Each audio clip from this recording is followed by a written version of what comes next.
The blood on Hannah Sterling's split knuckles had barely dried when she walked into the saloon wearing her dead brother's trousers and work shirt, and every head turned to stare at the woman who dared dress like a man in Fort Bowie, Arizona Territory, in the summer of 1883.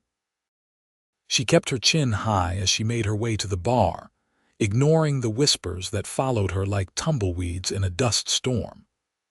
Her long auburn hair was braided tight down her back, and her brother's old hat sat firmly on her head. The bartender, a portly man named Eugene, looked her up and down with obvious disapproval. "We do not serve women dressed like that," he said, his voice carrying across the suddenly quiet room. "Then it is a good thing I am dressed for work, not for your approval," Hannah replied, her voice steady despite the heat crawling up her neck. "I need information about ranch work. My brother told me this was where cattlemen came to hire."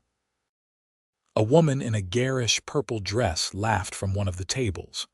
"Honey, the only work for women here does not involve wearing trousers unless you are taking them off."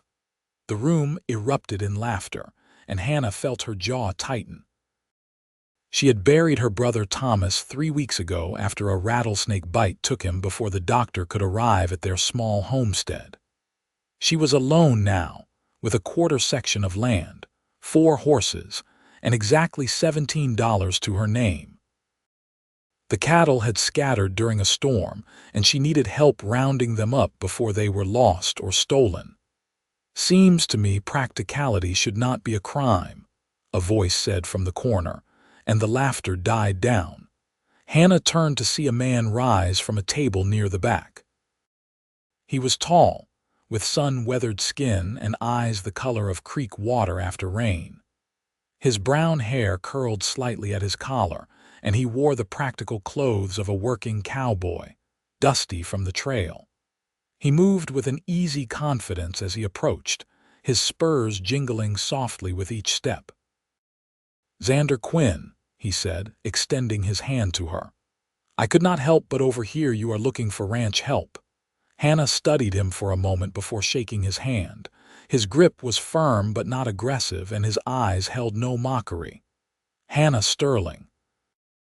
I have a homestead about 8 miles northeast of here. My brother and I were building up a small herd, but he passed recently, and I need help gathering the cattle before they are gone for good." "A woman running a ranch alone," the bartender scoffed. "That is foolishness." "No more foolish than a man judging someone before knowing their situation," Xander said, his tone mild but with an edge of steel. He looked back at Hannah. "I just finished a trail drive up from Texas and was looking for work. Tell me about your spread." They moved to a table away from the bar, and Hannah found herself explaining her situation. Thomas had claimed the land 3 years ago, and she had come west from Missouri to help him after their parents died. They had been building something good, she and Thomas. He had taught her everything about ranching, treating her as an equal partner rather than just a sister to cook and clean. She knew how to rope, brand, break horses, and track cattle. She could shoot straight and ride hard. The trousers and men's shirts were not a statement but a necessity. "The skirts they expect us to wear get caught on everything," she said, her frustration bubbling up. "They scare the horses, they collect burrs, and they are dangerous around cattle. Thomas bought me these clothes after I nearly got killed when my skirt got tangled in a stirrup. But people in town act like I am committing some kind of sin by dressing sensibly. People fear what they do not understand," Xander said. "I grew up with a mother who could outride most men and a sister who could shoot better than anyone I knew. Practicality is beautiful to me, Miss Sterling. A person who does what needs doing without worrying about what small minds think. That takes courage." Hannah felt something warm unfold in her chest at his words. In the 3 weeks since Thomas died, she had faced nothing but judgment and dismissal. Men had offered to buy her land for a fraction of its worth. The women in town had clucked their tongues, and suggested she marry quickly or return east. No one had simply accepted that she might be capable of continuing what she and her brother had started. "I cannot pay much right now," she admitted, "but I can offer meals, a place in the bunkhouse, and a fair wage once I sell some cattle." Thomas said we had about 60 head scattered in the hills, maybe more. "If we can round them up and get them to market in Tucson, there will be enough to get through winter and pay for help." Xander nodded slowly. "I will make you a deal. Let me see your operation, see if the cattle are findable. If I think it is a sound investment of my time, I will work for a percentage of the sale instead of wages. That way you keep your cash for supplies, and I have incentive to make sure we get every head we can find." "That seems like a risk for you." "Life is a risk, Miss Sterling. But I am a good judge of character, and I think you are someone who will work as hard as anyone I could partner with. Harder, probably, since it is your land and your future." They shook on it, and Hannah felt the first flutter of hope since she had covered Thomas with dirt and rocks on the hillside behind their cabin. As they stood to leave, the woman in the purple dress called out again, "You are wasting your time, Cowboy. She will probably get you both killed, playing at being a rancher." Xander turned, tipping his hat politely. "Madam, I have been stampeded by longhorns, thrown by broncs, and shot at by rustlers. I reckon I will take my chances with an honest woman who knows how to work." He looked at Hannah. "Ready when you are, Miss Sterling." They walked out together into the bright Arizona sunshine, and Hannah felt the stairs following them down the dusty Main Street. She had ridden into town on her mare, Copper, a smart little chestnut with a white blaze. Xander's horse was a tall roan gelding that looked like it could go all day without tiring. "You will face more of that," he said as they untied their horses. "People talking, judging. It will not be easy."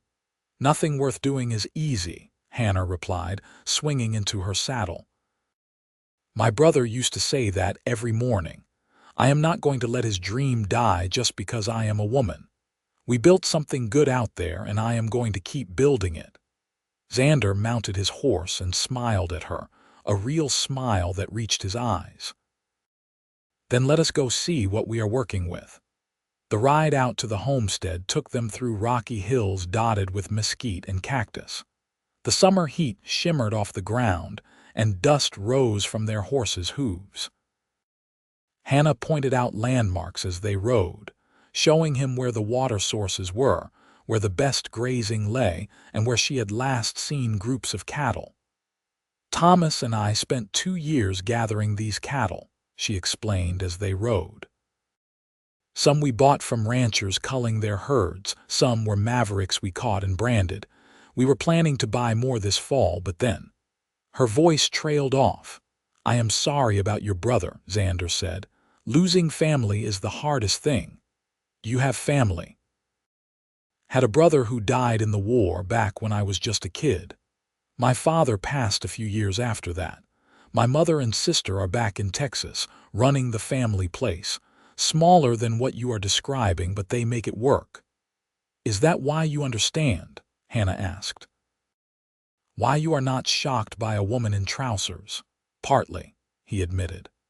"But also because I learned early that the frontier does not care about your sex or your background. It only cares if you can do what needs doing. I have seen men who were useless in the real work of living out here, and I have seen women who could handle anything. Judge people by their actions, my mother always said, not by what society says they should or should not be." They reached the homestead as the sun was beginning its descent toward the western horizon. The cabin was small but well built, with a sturdy roof and a stone fireplace. There was a barn that could hold 6 horses, a chicken coop, and a bunkhouse that Thomas had built the previous year. A vegetable garden struggled in the dry soil behind the cabin, and a windmill creaked as it pumped water into a trough. "Your brother built all this?" Xander asked, dismounting and looking around with an appraising eye. "We built it together," Hannah corrected, swinging down from copper. "I helped with every beam and board. Thomas was the better carpenter, but I could hold my own." She showed him around the property, pointing out what needed repair and what was solid. The bunkhouse had 2 cots, a potbelly stove, and a shelf for belongings. It was sparse but clean. "You can stay here," she said. "I will get you blankets and such. There is a creek about a quarter-mile north for washing up, and we share meals unless you prefer otherwise." "Shared meals sound good," Xander said. "Cheaper on supplies, and I am not much of a cook anyway."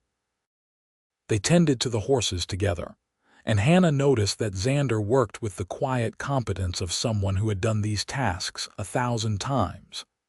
He treated his horse with obvious affection, talking to the animal softly as he brushed him down. When Copper tried to nip at him while he passed, he simply moved her nose aside gently and gave her a look that had her settling immediately. "She is testing you," Hannah said. "She does that with everyone new. Smart horse. Wants to know where she stands." He patted Copper's neck. "We will get along fine once she knows I respect her." That evening, Hannah cooked beans and cornbread over the fireplace while Xander fixed a loose board on the barn door. She found herself watching him through the window as he worked, noticing the way he moved with purpose, never wasting motion. When he came in for supper, he washed up at the basin by the door and hung his hat on the peg Thomas had used. They ate at the rough wooden table Thomas had built, and the conversation flowed easily. Xander told her about the trail drive from Texas, about rivers in flood and nights under the stars.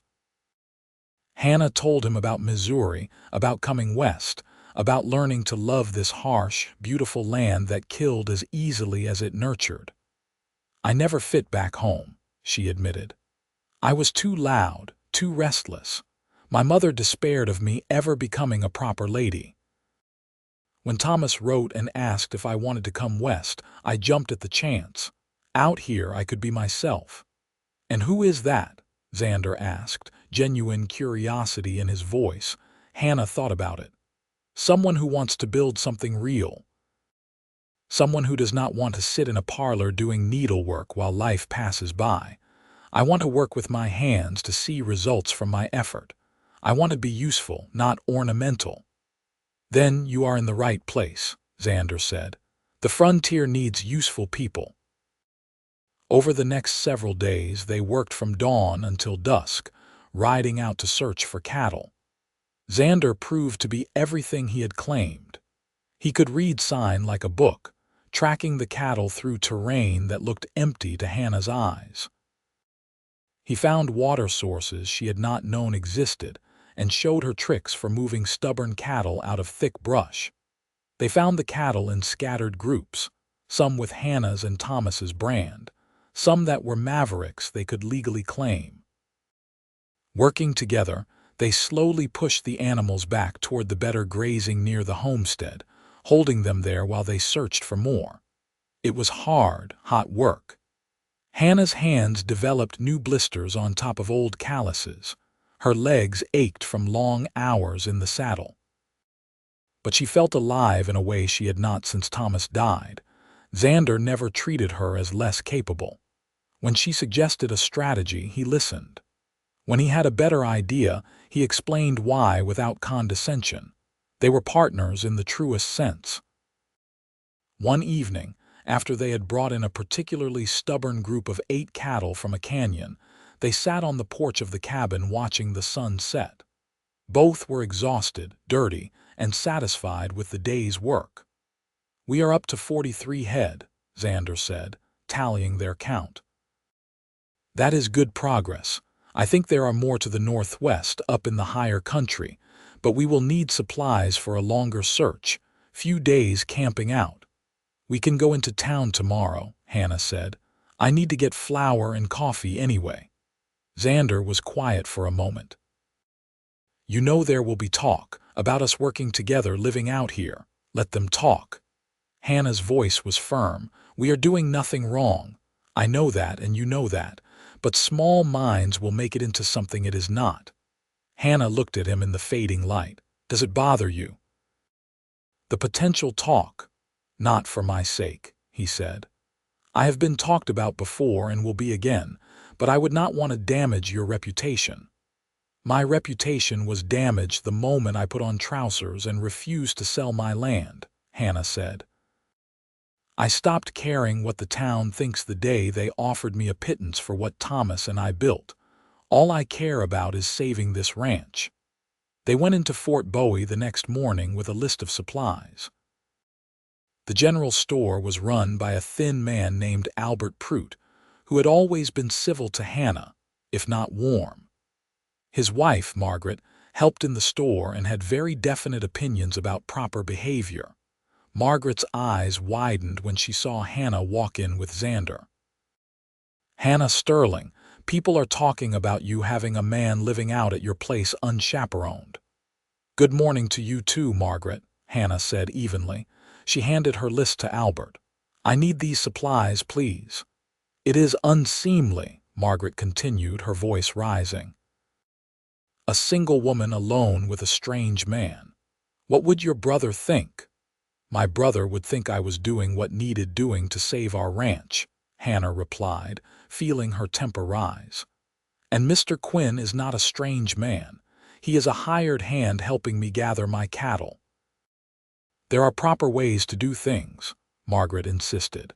You should sell that land and find a husband, settle down like a decent woman. I think Hannah is plenty decent, Xander said quietly from where he was examining saddle soap. More decent than people who judge others for working hard and living honest. Margaret's face flushed. Well, I never. That might be part of the problem, Xander said, his tone still mild. If you had ever had to work for your survival, you might understand why Miss Sterling does what she does. Albert cleared his throat nervously. Let me get these supplies together for you folks. As he gathered their order, 3 women entered the store together, clearly the town's self-appointed moral authorities. They looked at Hannah with expressions ranging from pity to outright disgust.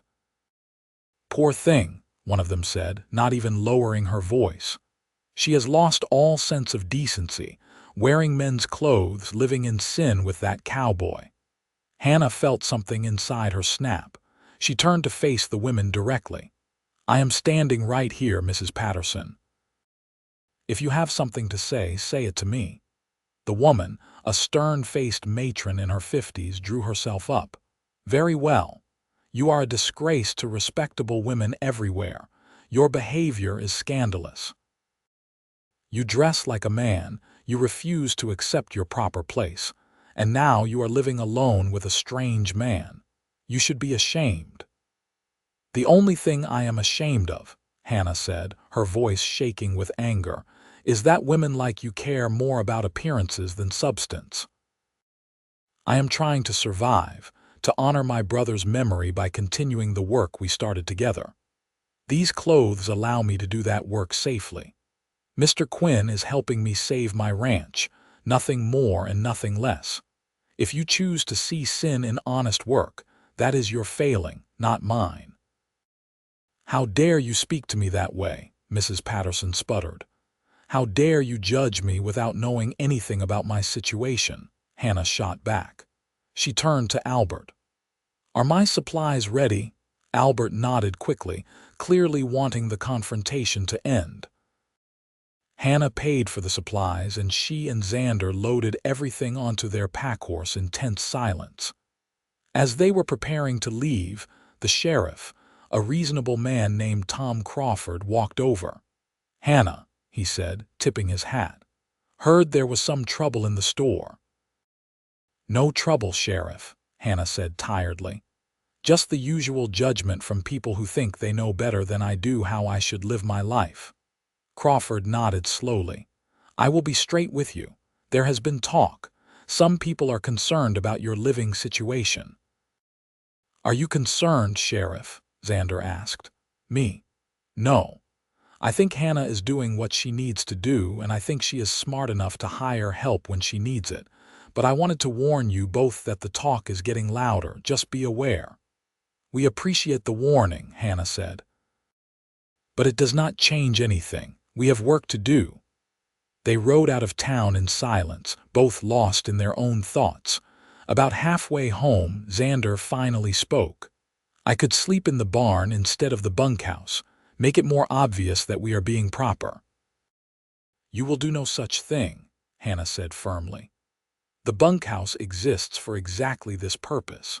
We have done nothing wrong, and I will not alter our arrangement because small-minded people cannot imagine a man and woman working together without impropriety. You are stubborn, you know that. Thomas used to say I was determined. Stubborn sounds nicer coming from you, though." Xander laughed, and the tension eased. "Determined it is, then." Over the following weeks, they settled into a comfortable rhythm. They would rise before dawn, tend the horses and livestock, eat a quick breakfast, and then head out to work. Some days they searched for more cattle.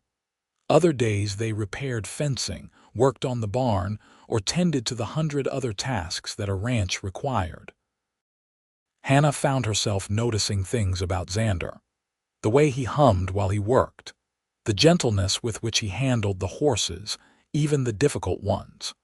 The fact that he never assumed he knew better than she did, but always shared his knowledge freely when asked. He treated her like an equal in every way, and it was intoxicating. She caught him watching her sometimes too. Once when she was breaking a young horse, talking to it softly while it learned to accept the saddle.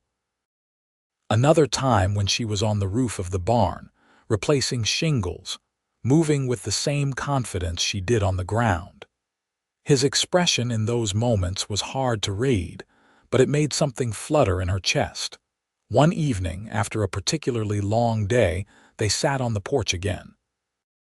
The sun was setting in shades of orange and gold, and a cool breeze provided relief from the day's heat. Xander had his guitar, an old instrument that had seen better days, and was playing softly. "I did not know you played," Hannah said. "My mother taught me, said music was important for the soul." He played a simple melody, something slow and sweet. "Do you play anything?" "Piano, a little. We had one back in Missouri. I have not touched one since I came west." "Do you miss it?" "Missouri," Hannah thought about it. "I miss my parents sometimes, but I do not miss the life I had there." Every day was the same. Go to church, do needlework, attend social functions where everyone talked about nothing important. I felt like I was suffocating. Out here, every day is different, challenging, real. "I understand that," Xander said. "I tried city life once, worked in a bank in San Antonio for 6 months. Nearly died of boredom. Some people are meant for settled life, and some of us need space and sky." "Why did you come to Arizona?" Hannah asked. "Wanted to see new country. Wanted to test myself against different challenges." "The trail drive was good money, but I was not ready to go back to Texas yet. Then I met you, and this seemed like the right place to be for a while." "Just for a while." The question came out before Hannah could stop it. Xander stopped playing and looked at her. "I do not know. I have never been much for staying in one place. But I have never met anyone quite like you before, Hannah Sterling. You make me think maybe putting down roots would not be such a bad thing." The air between them seemed charged with possibility. Hannah felt her heart beating faster. "What kind of not bad thing?" "The kind where I wake up every morning glad to be exactly where I am," Xander said quietly. "The kind where I find myself thinking about the future instead of just the next job. The kind where I look at a stubborn, determined woman in practical clothes and think she is the most beautiful thing I have ever seen." Hannah's breath caught. "Xander, I know the timing is complicated," he said. "You are dealing with your brother's death, with saving your ranch. The last thing you need is me complicating things further, but I would be lying if I said I saw you as just an employer or even just a friend." "What do you see me as?" Hannah asked, her voice barely above a whisper. Xander set down his guitar and moved closer. Someone remarkable. Someone brave and capable and honest. Someone I could very easily fall in love with if I have not already. Hannah felt tears prick her eyes, but they were good tears. The women in town say I am ruined, that no decent man would want me because I wear trousers and work like a man. Then it is a good thing I have no interest in what those women think, Xander said. And an even better thing that I am not looking for a delicate flower to protect. I want a partner, Hannah. An equal. Someone who will work beside me, laugh with me, challenge me. That is what I see when I look at you. I have not thought much about love, Hannah admitted. Thomas and I were focused on the ranch, but lately I find myself thinking about what comes after we save it, what the future might hold, and in those thoughts you are always there. Xander reached out and took her hand. His palm was calloused and warm against hers. I am not a wealthy man, Hannah. I have my horse, my gear, and enough saved to get by, but I am a hard worker and I am honest. If you would consider letting me stay on, not just as hired help but as something more, I would count myself the luckiest man in the territory. Hannah felt a smile spread across her face, genuine and bright. Practicality is beautiful to me too, Xander Quinn. And you are the most practical man I have ever met. You do not try to change me or make me into something I am not. You accept me as I am. That is because you are perfect as you are, he said, and then he leaned in and kissed her. It was gentle at first, tentative, a question being asked and answered. Then Hannah leaned into it, her hand coming up to cup his cheek, and the kiss deepened. It was sweet and warm and full of promise. When they finally pulled apart, both were smiling. Well, Hannah said, feeling slightly breathless, that is going to give the town even more to talk about. Xander laughed. Let them talk. We will be too busy building our future to listen. The next weeks were a blur of hard work and growing affection. They continued rounding up cattle, and their herd grew to 57 head. Xander taught Hannah new skills, and she taught him about the specific challenges of her land.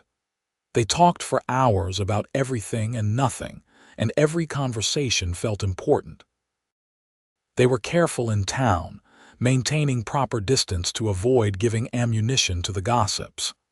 But at the ranch, they allowed their relationship to grow naturally. Xander would catch Hannah's hand as they walked to the barn. She would lean against him as they sat on the porch in the evenings. They stole kisses in the barn by the creek, under the vast Arizona sky. Hannah had never felt this way before. Thomas had been her focus for so long, and before that, she had never met anyone who made her feel understood. Xander saw all of her, the rough edges and the determination, the fears and the dreams, and he loved every bit of it. One morning, about 2 months after Xander had arrived, they were preparing for the cattle drive to Tucson. They had decided to take the herd to market themselves rather than selling to a middleman, which would bring better prices but meant a week on the trail.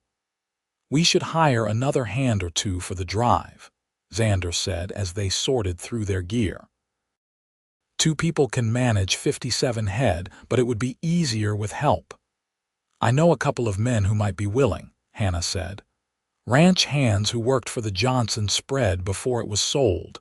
They are good workers. They rode into Fort Bowie to find the men and to arrange for a neighbor to watch over the homestead while they were gone. As they rode down the main street, Hannah noticed more stares than usual. People turned to whisper as they passed. At the general store, Albert Prout looked nervous when they entered.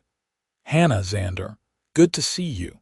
Morning, Albert. We need to buy some supplies for a cattle drive. Albert glanced toward the back room, then lowered his voice. I should warn you. Reverend Pritchard has been preaching about you, about fallen women and the corruption of proper society. He has got folks stirred up. Hannah felt her stomach drop. That is ridiculous. We have done nothing wrong. I know that, Albert said quickly. But you know how he is. Once he gets an idea in his head, he cannot be swayed. He is demanding the town council do something about your living situation. The town council has no authority over how I live on my own land, Hannah said, her voice rising. No, but they can make life difficult for you. Refuse to do business with you, that sort of thing. Xander's jaw was tight. Where can we find this reverend? They found Reverend Pritchard holding court in front of the church, surrounded by a small group of nodding townspeople. He was a tall, thin man with severe features and cold eyes that gleamed with righteous certainty. Reverend, Hannah said, approaching the group, I understand you have concerns about me. Pritchard turned to her with an expression of pious disapproval. Miss Sterling, I have been praying for your soul. You have strayed from the path of righteousness, and it is my duty as a man of God to guide you back. I do not need guidance, Hannah said firmly. I need to run my ranch and live my life. A woman has no business running a ranch, Pritchard said. It is unnatural and living in sin with this man. He gestured dismissively at Xander. It is an abomination. We are not living in sin, Hannah said, though the words felt bitter.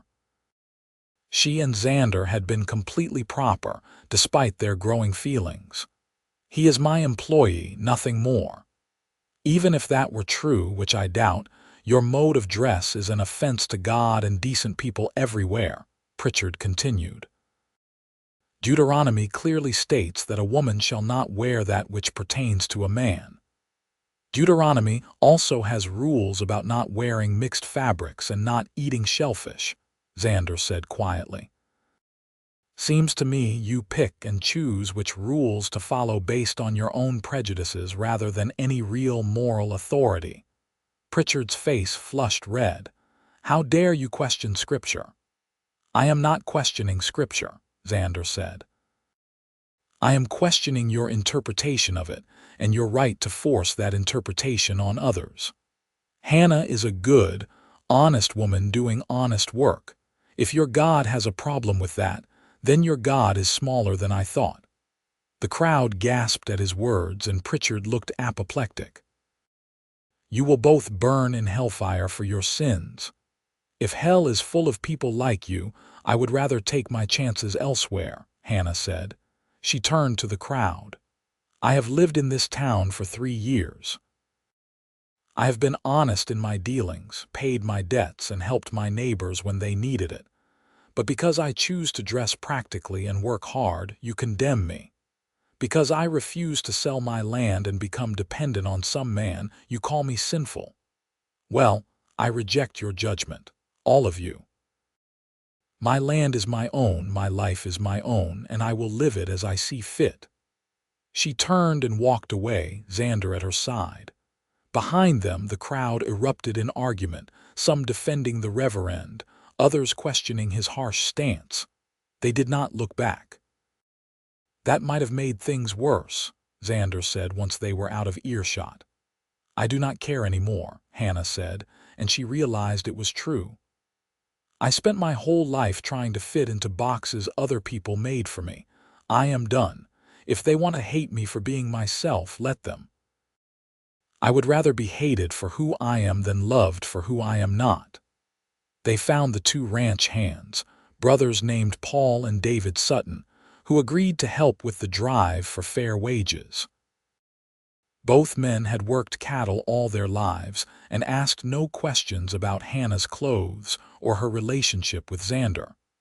They cared only that the work was legitimate and the pay was honest. The cattle drive began 3 days later. They moved the herd out before dawn, pushing them west toward Tucson. It was hard, dusty work, but the cattle were relatively cooperative, and the weather held. They made good time, covering 12 to 15 miles a day. Around the campfire at night, the 4 of them would share stories and plans. The Sutton brothers were good company, full of jokes and tales from years of ranch work. They treated Hannah with easy respect, accepting her authority without question. You have got a good herd here, Paul said one evening. Well-bred, good size. You should get top dollar in Tucson. That is the hope, Hannah said. I need enough to get through winter and buy breeding stock for next year. You thinking of expanding? David asked. Eventually. This land can support a much larger herd if managed right. Thomas and I always plan to grow slowly, build up capital. I intend to continue that plan. She is one of the smartest ranchers I have met, Xander said, his pride in her evident. Knows the land, knows the cattle, thinks long-term. Hannah felt warmth spread through her at his words. She caught his eye across the fire, and the look they shared held volumes of unspoken feeling. On the fourth night of the drive, as they camped near a small creek, a sudden storm rolled in. Thunder cracked overhead and lightning split the sky. The cattle grew nervous, lowing and shifting. All four of them scrambled to their feet, knowing the danger. Keep them calm, Hannah shouted over the wind. If they stampede, we lose everything. They spread out around the herd, talking to the cattle in soothing voices, trying to keep them settled. The storm raged for what felt like hours. Rain poured down, soaking them all to the skin. Lightning struck close enough that Hannah felt the hair on her arms stand up. Then a particularly loud crack of thunder sent the herd moving. It started with just a few animals, but panic spread quickly. Within seconds, 57 head of cattle were running in blind terror through the darkness. Stay with them, Xander yelled. Keep them together. Hannah spurred Copper forward, riding alongside the stampeding herd. She could barely see in the darkness and rain, but she trusted her horse to find footing. Xander was on the other side of the herd, and she could hear him shouting, trying to turn the leaders. The Sutton brothers were behind, pushing to keep the stragglers with the main group. They rode for miles, the cattle gradually slowing as the storm passed. Finally, exhausted and terrified, the herd stopped in a small valley, milling nervously but no longer running. Hannah slumped in her saddle, relief making her weak. They had held the herd together. She could see Xander circling, counting heads, making sure none were lost. When he rode up to her, his face was pale in the moonlight that now shone through breaking clouds. "Are you hurt?" he asked urgently. "No, just scared. You?" "Same. That was too close." He reached out and took her hand. "When I could not see you in the darkness, when I thought you might have fallen."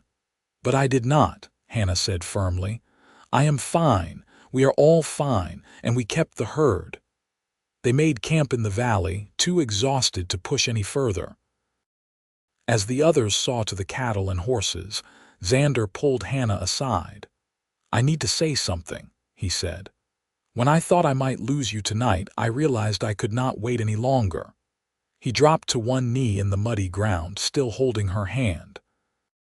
"Hannah Sterling, you are the strongest, bravest, most remarkable person I have ever known. I love you more than I thought it was possible to love anyone. Will you marry me?" Hannah felt tears mix with the rain on her face. "We have only known each other a few months." "I know.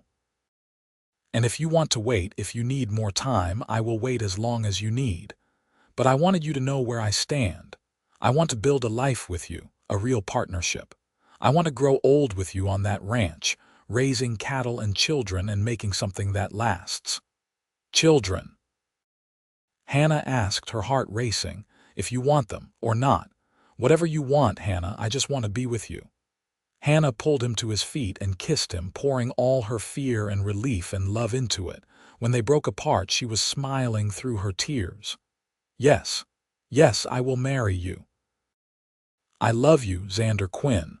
I think I started loving you the moment you said practicality was beautiful to you." He lifted her off her feet, spinning her around despite their exhaustion and the mud. When he set her down, both were laughing.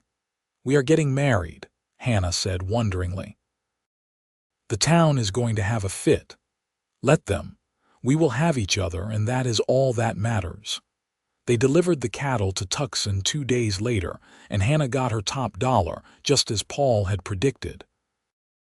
After paying the Sutton brothers and settling accounts, she had enough money to not only get through winter, but to buy breeding stock and make improvements to the ranch. She felt like she was finally fulfilling the promise she had made to Thomas. On the ride back to Fort Bowie, Xander broached a subject they had been dancing around. "Do you want a church wedding? I know things are complicated with Reverend Pritchard and the town." Hannah thought about it. "I want our marriage to be legal and recognized. But I do not want to give Pritchard the satisfaction of performing the ceremony. Is there another option? Justice of the peace," Xander suggested. "Legal and binding, no religious component required." "That sounds perfect." They rode straight to the office of Justice Horace Martin, a fair-minded man who had always treated Hannah decently. He listened to their request, looked at them both carefully, and nodded. "I would be honored to perform the ceremony," he said. "Though I should warn you it will likely cause more talk." "The talk cannot get worse than it already is," Hannah said, "and we want to do this right, legally married." "Then let us do it now," Martin said, "unless you want to wait for a ceremony with guests."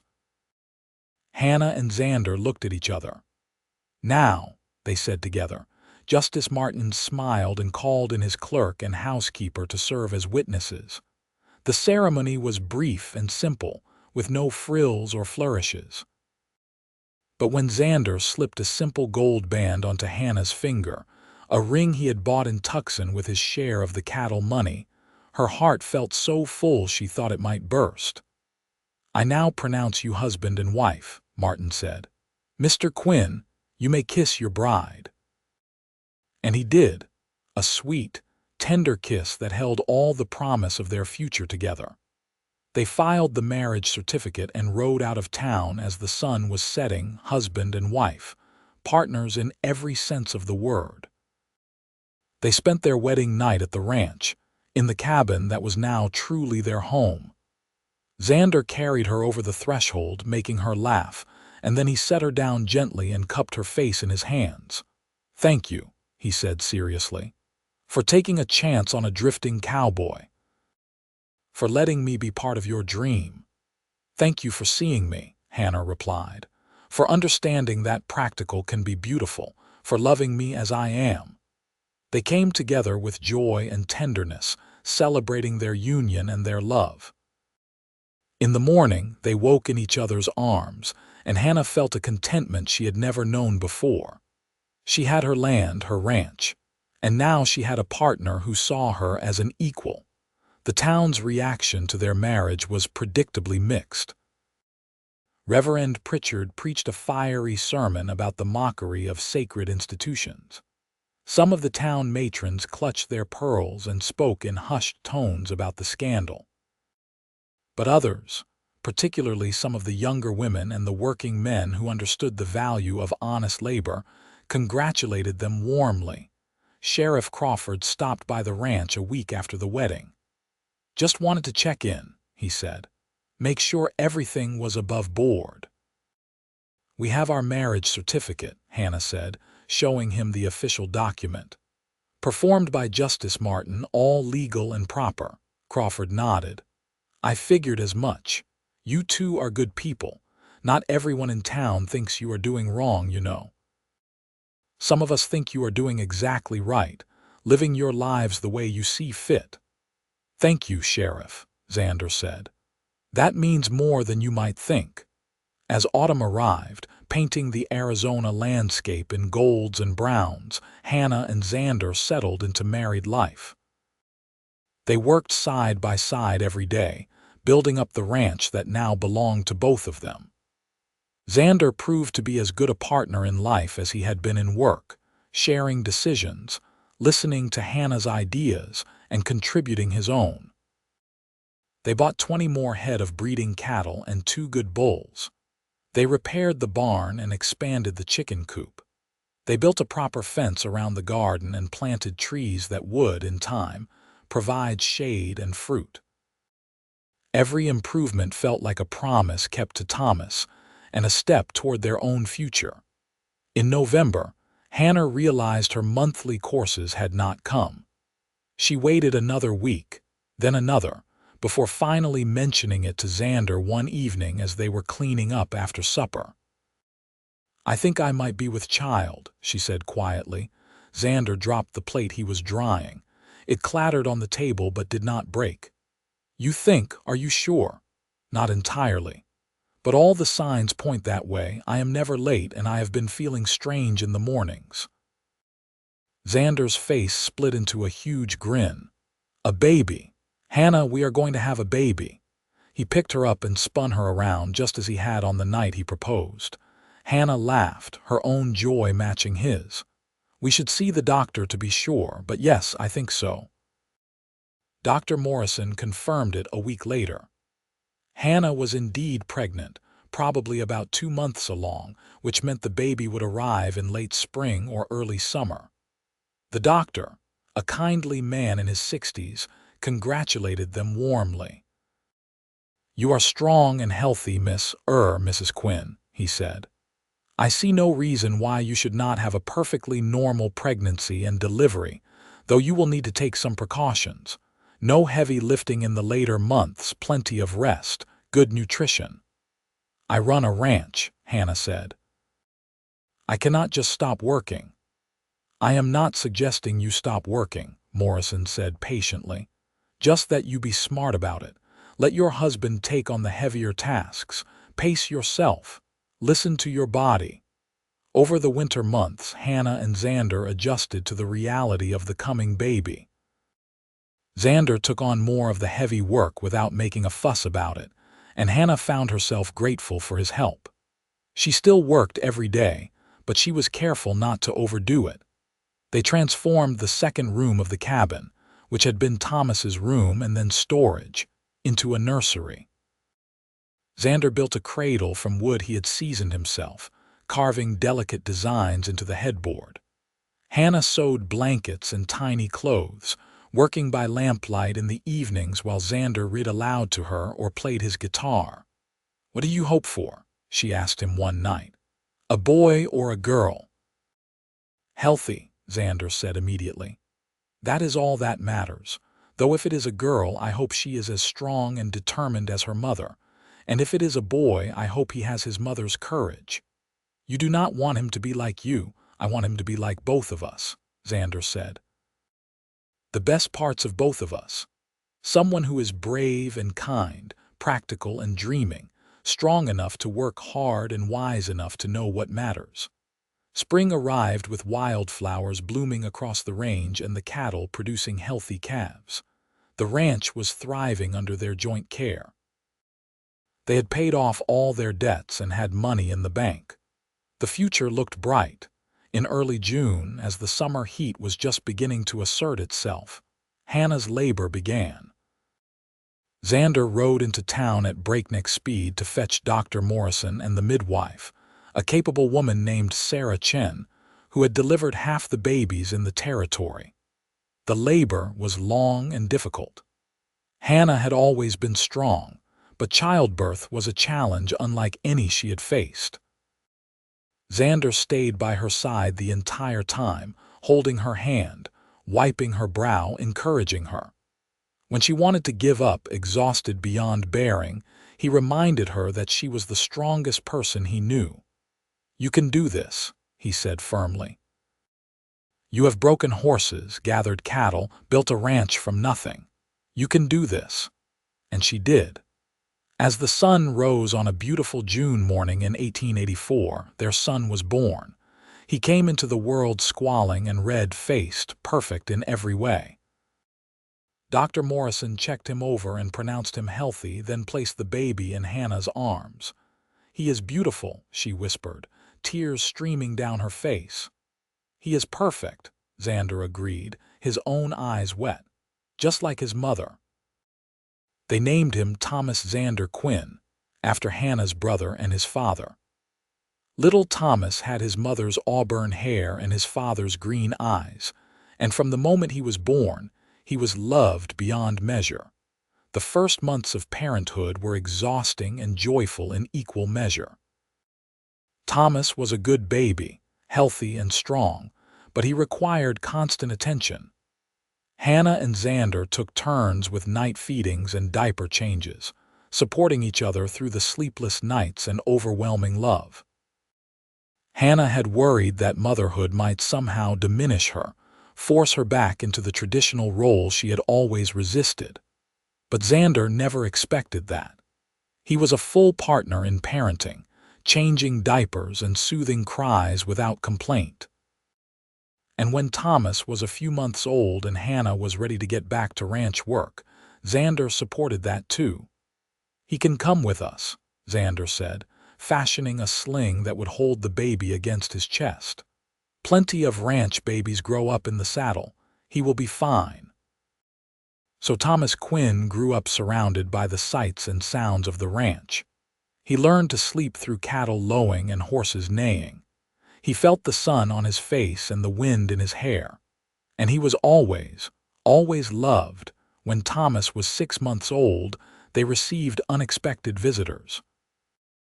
Xander's mother and sister arrived from Texas, having traveled for 2 weeks to meet the new baby and see the ranch. Martha Quinn was a small, weathered woman with her son's green eyes and a spine of steel. Xander's sister, Lucy, was 19, tall and practical, wearing trousers much like Hannah's. "Mother Lucy, this is my wife Hannah," Xander said, his arm around Hannah's shoulders. Martha looked Hannah up and down, taking in the practical clothes and sun-browned face. Then she smiled, warm and genuine. "Any woman who can make my son this happy is a daughter to me. And I approve of the trousers, only sensible choice for ranch work." Hannah felt tears prick her eyes. She had lost her own mother years ago, and Thomas's death had left her without family. To be welcomed so warmly, accepted so completely, was overwhelming. "Thank you," she managed. "That means more than you know." Lucy hugged her like they were old friends. "Xander's letters made you sound wonderful. I am so glad he found someone like you." The two women stayed for a month, and it was a joyful time. Martha helped with the baby, sharing wisdom gained from raising 2 children on the frontier. Lucy worked alongside Hannah and Xander on the ranch, proving herself every bit as capable as her brother had claimed. "You should stay," Hannah said to Lucy one evening. "We could use another pair of hands, and it would be wonderful to have family close." Lucy looked tempted but shook her head. "I am needed back home. Mother is strong, but the ranch is too much for one person. Maybe someday, when she is ready to retire, we could combine operations, but not yet." When Martha and Lucy left, they did so with promises to visit again and invitations for Hannah, Xander, and Thomas to come to Texas. Hannah watched them go with mixed feelings, sad to see them leave but warmed by the knowledge that she had family again, people who accepted and loved her. The years passed in a rhythm of work and love, challenges and triumphs. The ranch grew steadily. Hannah and Xander proved to be excellent partners, their different strengths complementing each other perfectly. They faced droughts and storms, good years and bad, but they faced everything together. When Thomas was 3, they had a second child, a daughter they named Grace Margaret Quinn. She had Xander's brown hair and Hannah's fierce determination, and from the moment she could walk, she wanted to be wherever the action was. The town's attitude toward Hannah gradually shifted. It was hard to maintain moral outrage against someone who paid their bills, helped neighbors in need, and raised obviously happy, healthy children. Some people never accepted her, but many others came to see her as simply another rancher, someone to trade with and tip their hat to. Reverend Pritchard left Fort Bowie when his congregation dwindled, replaced by a younger minister who preached about love and acceptance rather than judgment and hellfire.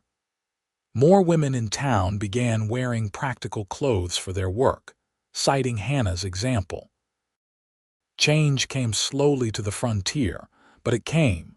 When Thomas was 6 and Grace was 3, Hannah stood on the porch of their expanded cabin, watching Xander teach their son to rope while their daughter helped by getting in the way and giggling. She thought about the girl who had walked into that saloon in men's clothes, desperate and alone, facing mockery and judgment. She thought about the cowboy who had said practicality was beautiful and meant it. She thought about everything they had built together, with hard work and love and stubborn determination. Xander looked up and caught her watching. He smiled, that same smile that had caught her heart years ago, and she smiled back. He handed the rope to Thomas and walked over to the porch, pulling her into his arms. "Happy?" he asked. "Ridiculously so," Hannah said. "Sometimes I cannot believe this is my life." "Believe it," Xander said, kissing her forehead. "You built this. We built this. And we are going to keep building it for years to come." "Years and years," Hannah agreed. Grace came running up, demanding to be picked up, and Xander lifted her into his arms. Thomas followed, wrapping his arms around Hannah's waist. They stood there together, a family on the porch of their ranch, surrounded by the land they worked and loved.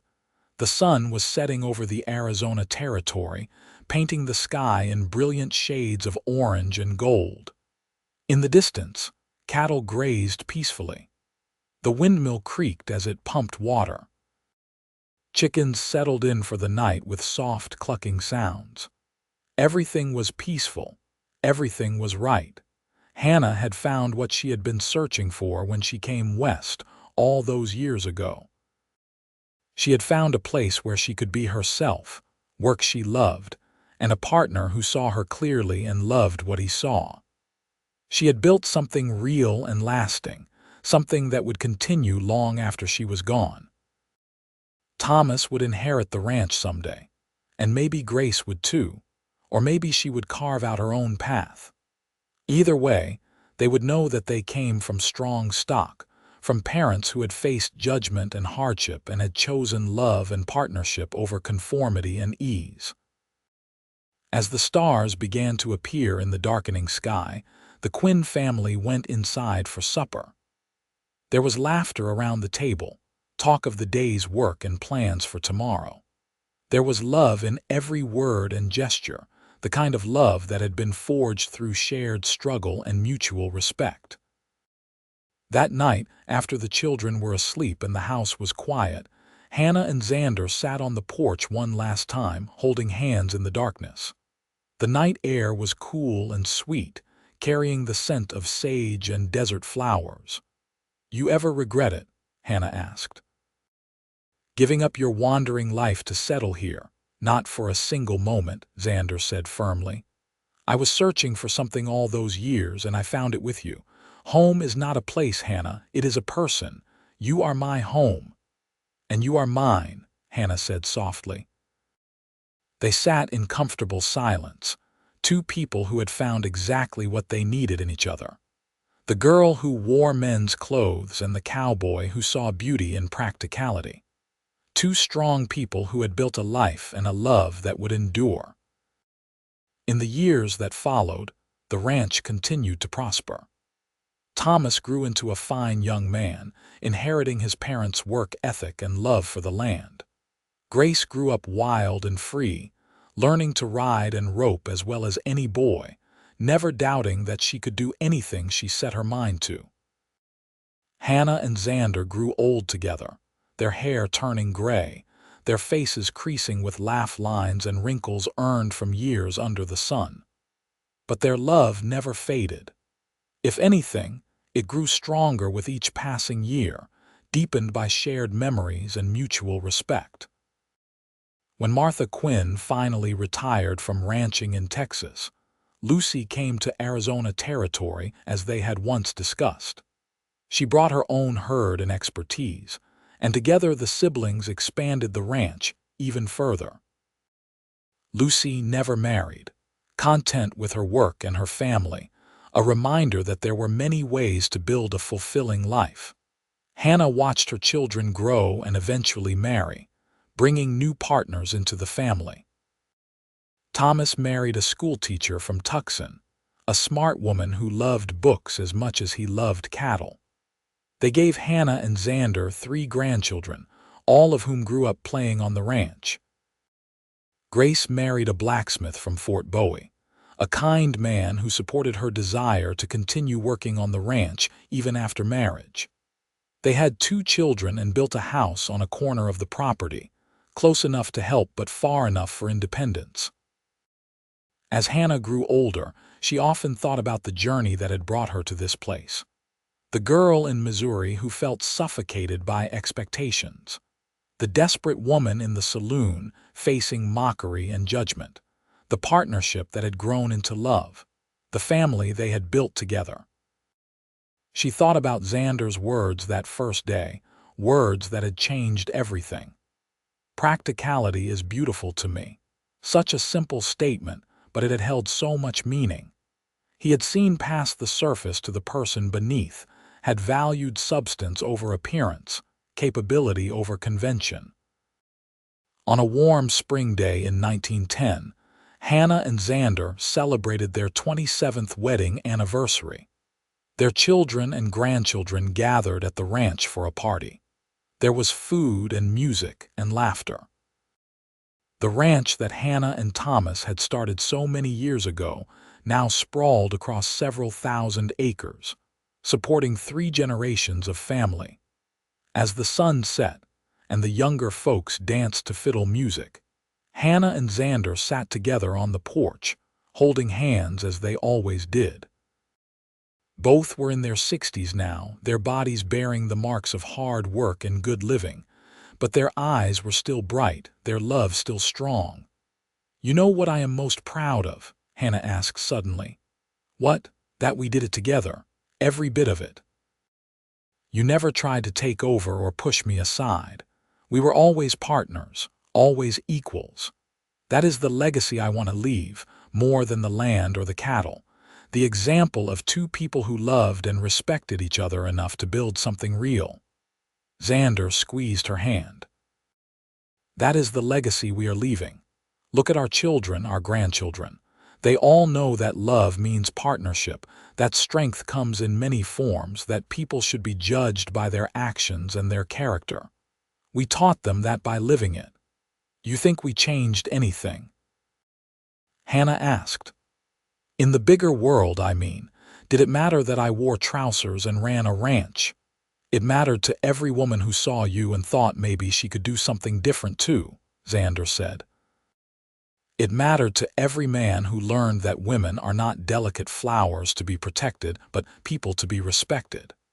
It mattered to our children and grandchildren, who will never doubt that women can do anything men can do. Maybe we did not change the whole world, but we changed our corner of it." "That is enough." Hannah nodded, content with that answer. They sat in silence, watching their family celebrate, watching the sun paint the Arizona sky in brilliant colors one more time.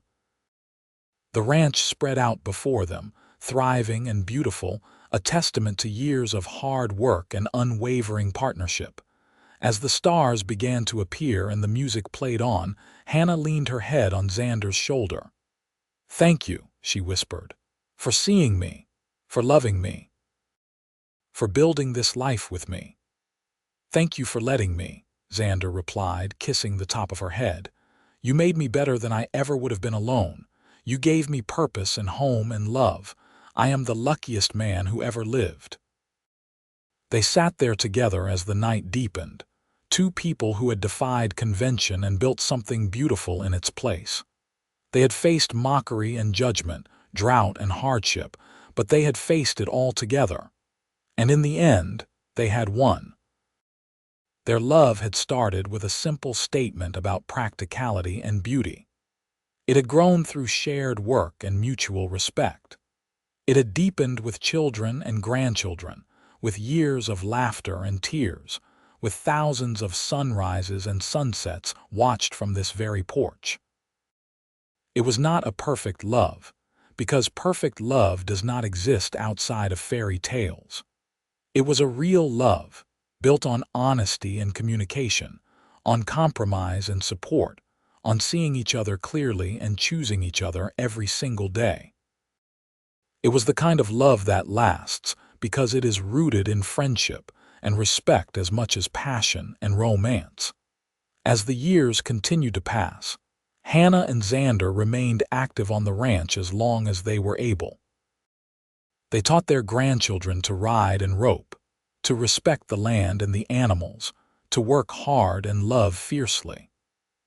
They told stories of the early days, of gathering scattered cattle and building a ranch from nothing, of facing down judgment and prejudice with determination and grace. When Hannah was 72, Xander was 74, and they had been married for 36 years, Xander passed away peacefully in his sleep. He had been sick for a few months, his strong body finally wearing out after a lifetime of hard work. But he had lived long enough to see the ranch secure, his children and grandchildren happy, his legacy assured. Hannah grieved deeply, feeling the loss of her partner in every breath. But she did not regret a single moment they had shared. Their love had been real and deep and true, and it had given her more than she had ever dreamed possible. Xander had seen her when no one else did. He had loved her exactly as she was. He had been her partner, her friend, her home. She lived for another 5 years after Xander's passing, watching her grandchildren grow and her great-grandchildren arrive. She told them all about their grandfather, about the cowboy who had said practicality was beautiful and had meant it with his whole heart. She wanted them to know that true love was about seeing and being seen, about partnership and respect, about choosing each other every day even when it was hard. Hannah Sterling Quinn passed away in her sleep in 1921, at the age of 77. She died in the cabin she and Xander had shared for nearly 40 years, in the bed they had slept in together, surrounded by photographs of their family and memories of a life well lived. The ranch passed to Thomas and Grace, who continued to run it according to the principles their parents had established. They taught their own children about hard work and partnership, about respecting the land and each other, about the importance of being true to yourself no matter what others think. The story of Hannah and Xander became a family legend, told and retold through the generations. The practical woman in trousers who faced down mockery and judgment. The cowboy who saw beauty in capability and strength. The partnership that had defied convention and built something lasting and true. Their legacy lived on not just in the ranch, but in the lives they had touched and the example they had set. They had shown that love was not about conforming to expectations, but about finding someone who saw you clearly and loved what they saw. They had proven that practicality and beauty were not opposites, but could exist together in perfect harmony. In the end, Hannah and Xander's love story was not about grand gestures or dramatic moments, though they had certainly had their share of both.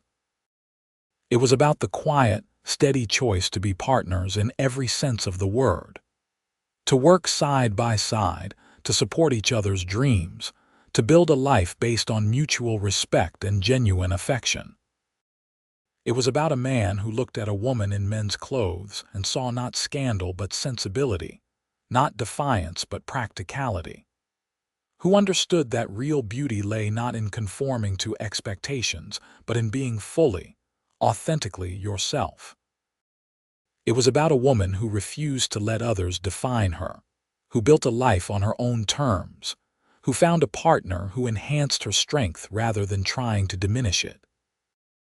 It was about love as it truly is when it is real and right and true.